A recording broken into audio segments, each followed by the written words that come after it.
So we have our next speaker from Estonia, and her name is Kai Isand, if I pronounce it well. Exactly. Hello, hello.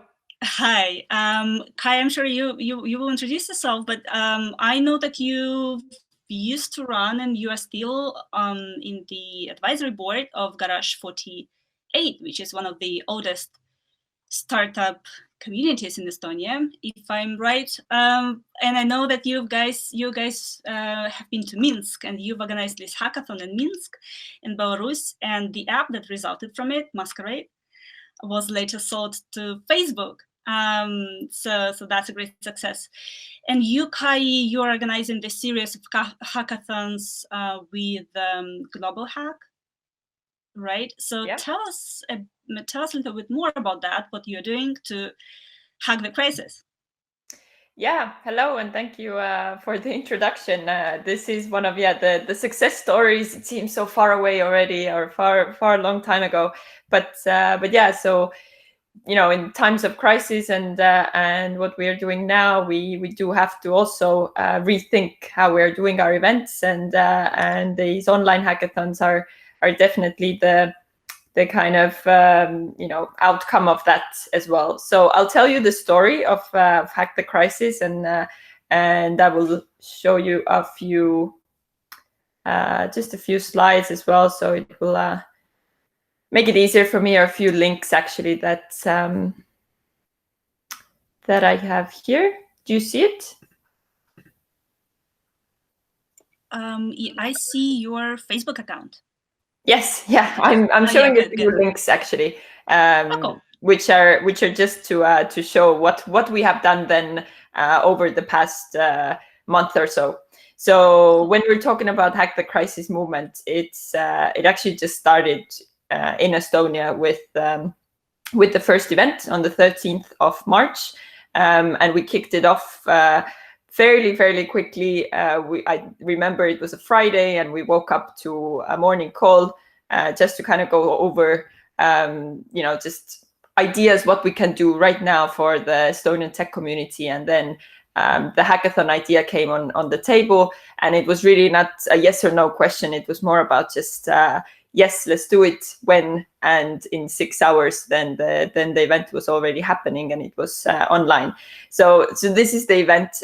We didn't really know what is going to happen afterwards. So at that point, it was just, let's do something for our community. Let's get people together to brainstorm ideas and new services. So what came out was the Hack the Crisis.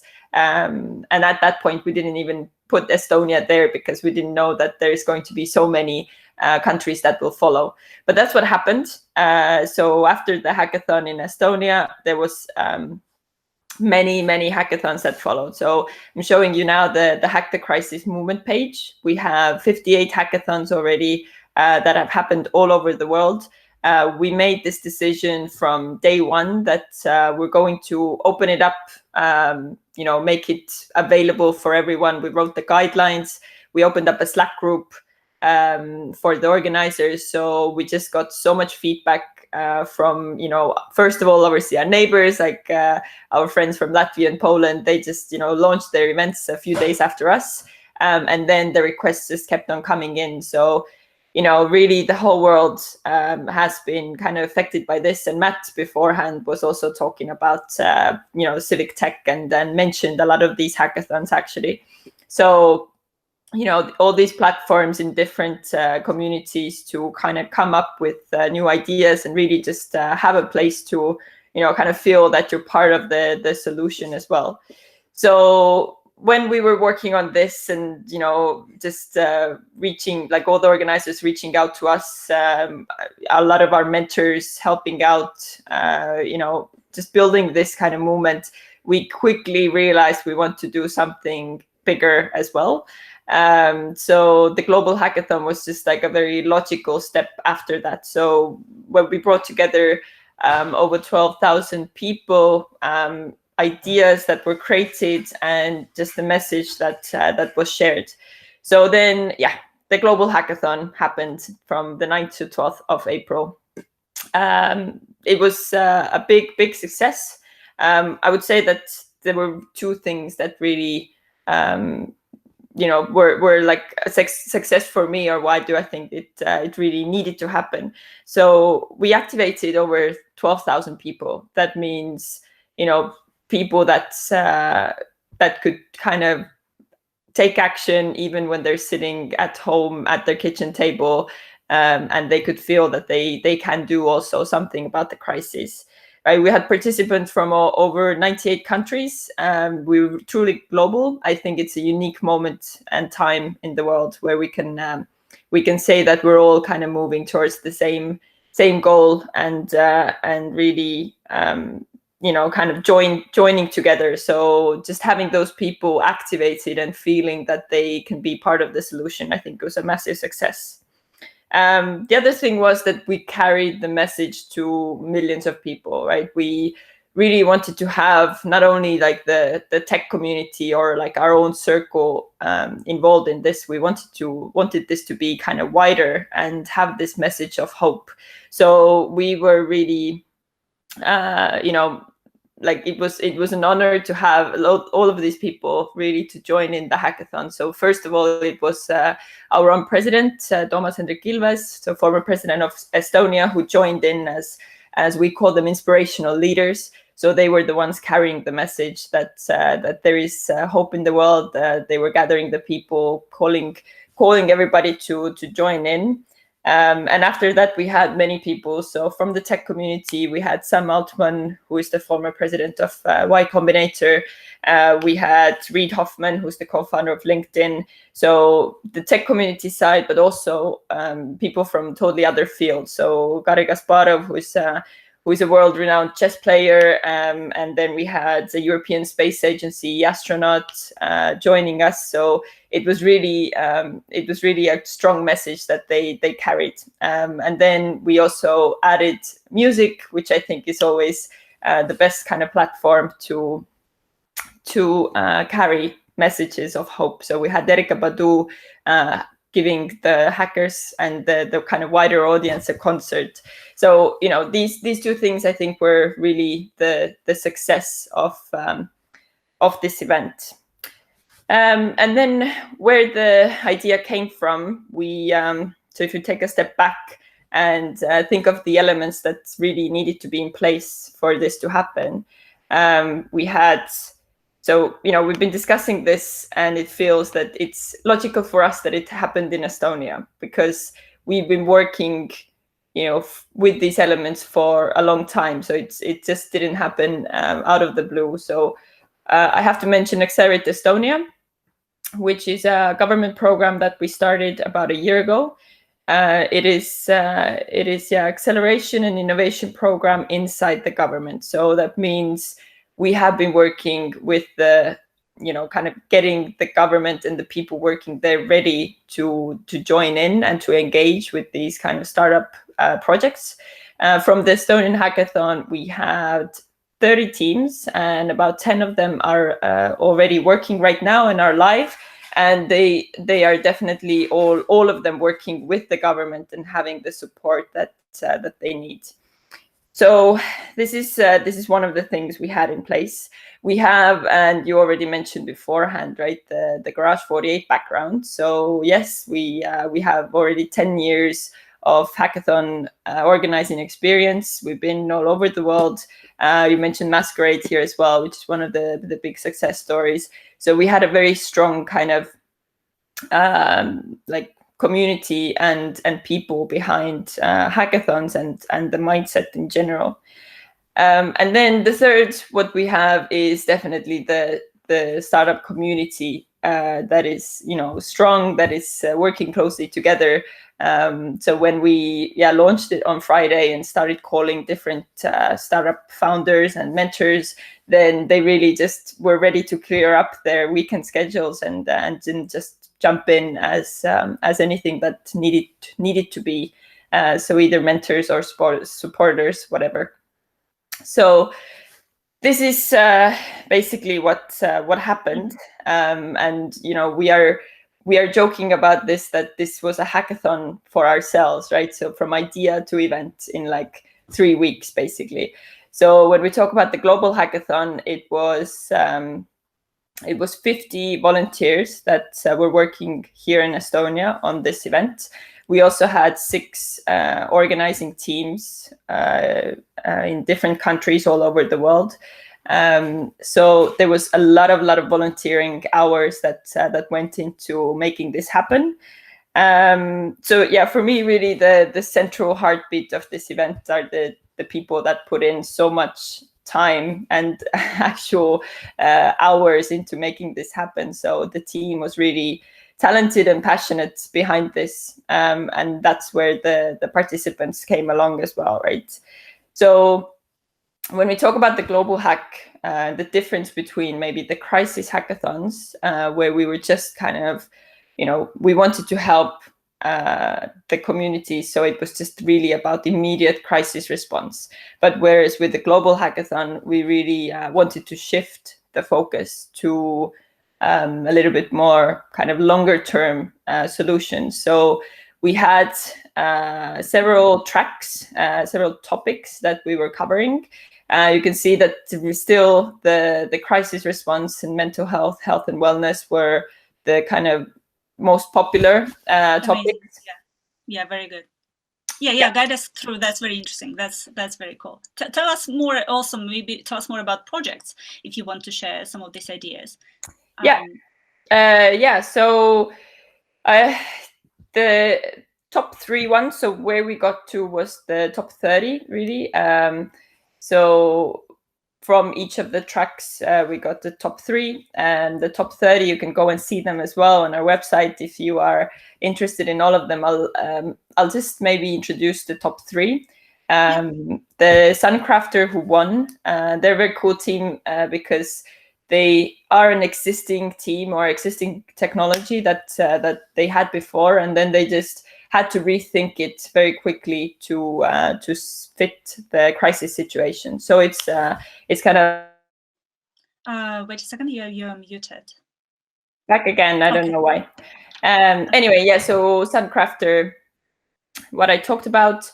They use UV light to disinfect hands and equipment, whatever they want and need, and they're doing it fully sustainably, right, using the solar energy. When we talk about the second place, the team Act on Crisis, then they might be one of my favorite ones because they are in the mental health track, and I think it's one of the topics that's probably is one of the most important, but I'm afraid that it might just not get as much attention as some of the other topics, right? So I'm happy that we had mental health kind of focused team in the top 3. So they are building this platform where you can get psychological help depending on then your culture, background, language, and whatever you want to put in there, then you can be matched together with someone that can help you and that you feel comfortable with. Oh wow! So is it like a global platform for like everybody, and everybody can, let's say, apply and find a doctor? Yeah, exactly. Yeah. So just for everyone to, we are connected as ever. We have all the technology just at our home in front of our screens. So yeah, just fun. Amazing. Unmute yourself, please, again. Sorry, it's really not the purpose. Myself, really. Okay, so the top 3. So the third place was a team called Material Mapper. They are working also in a kind of like a longer term plan, and we also had before the crisis, right, this goal to start reusing like materials. So they are mapping the kind of all the leftover materials from construction, and then trying to find the other party that would reuse it, right? So they're kind of mixing and matching together. So like they're like a shop for reusing materials.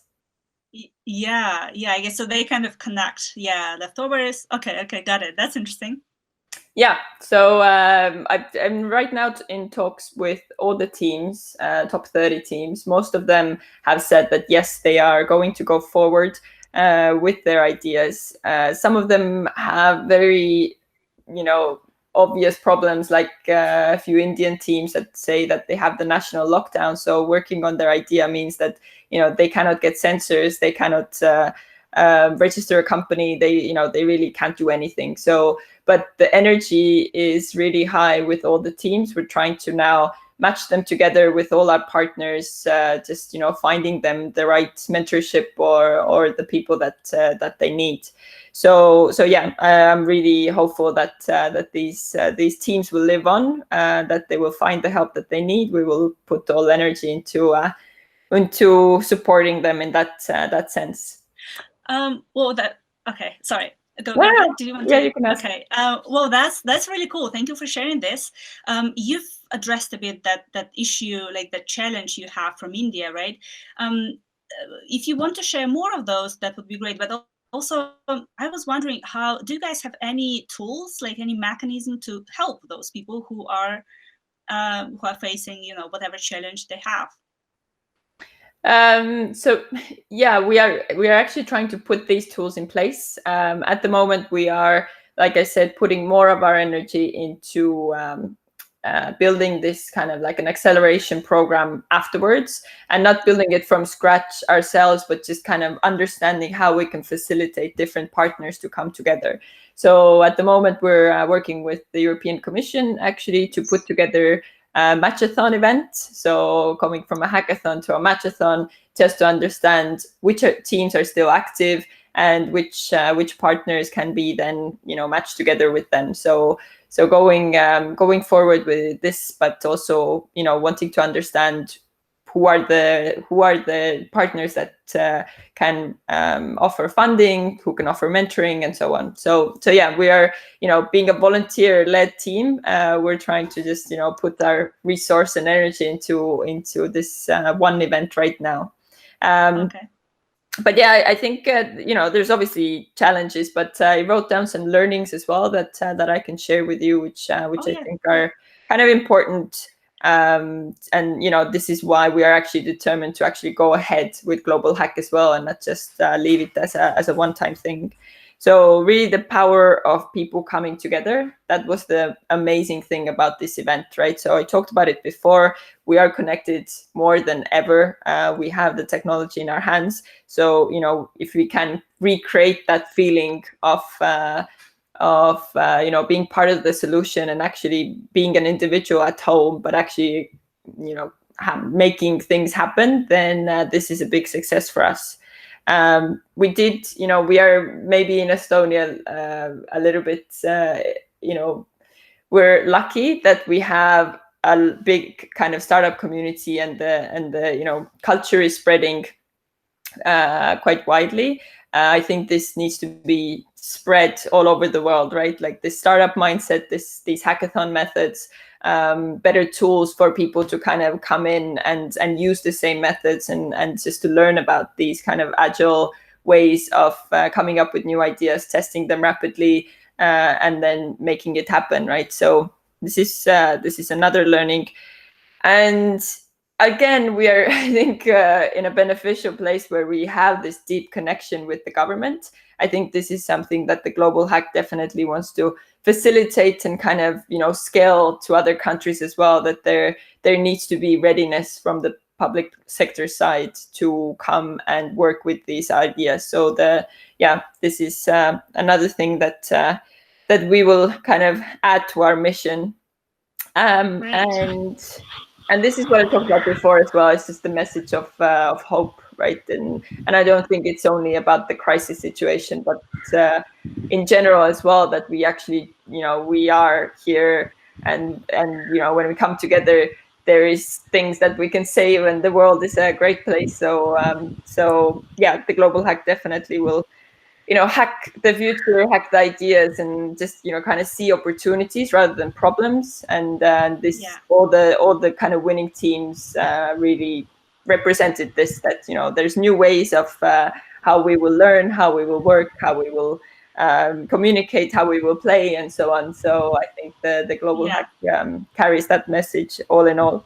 So yeah, this is what's next for us, really, like creating a whole world of activists, like individuals that want to be part of the solution, who want to share ideas, connect with the whole world. Yeah, that's it. Amazing.